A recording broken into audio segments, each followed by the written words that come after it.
Sejumlah kendaraan ini terpaksa mengantre untuk mendapatkan BBM. Kelangkaan BBM terjadi tidak hanya di Kota Parepare, namun di Kabupaten Sidrap, Baru, Pindrang, dan juga Nrekang terjadi kelangkaan BBM.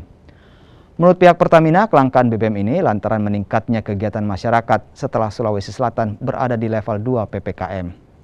Untuk mengantisipasi kelangkaan BBM, Pertamina menyuplai BBM di malam hari. Antri solar. Iya, karena masalahnya susah solar sekarang, Pak. Susah solar sekarang? Iya. Pak, ini di mana saja cari solar, Pak? Dan mulai dari Makassar sampai ke sini. Mulai dari Makassar sampai ke sini? Iya. Dapatnya di mana? Dapatnya baru 1 kali di Makassar. Berarti apa harapan Pak? Ya, semoga pemerintah bisa melancarkan solar itu. Ini sudah berapa hari, Pak, merasakan kelangkaan? Kelangkaan ini sudah 1 bulan.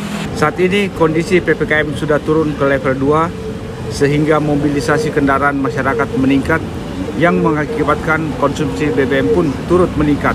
Saat ini kami sedang dalam tahap normalisasi suplai sehingga untuk mengantisipasi kami melakukan pengaturan suplai, namun sekarang ini sudah dalam kategori normal dan kita melakukan extra effort untuk penyaluran ke Sulawesi Barat yang biasanya dilakukan pada malam hari, kita alihkan ke pagi hari.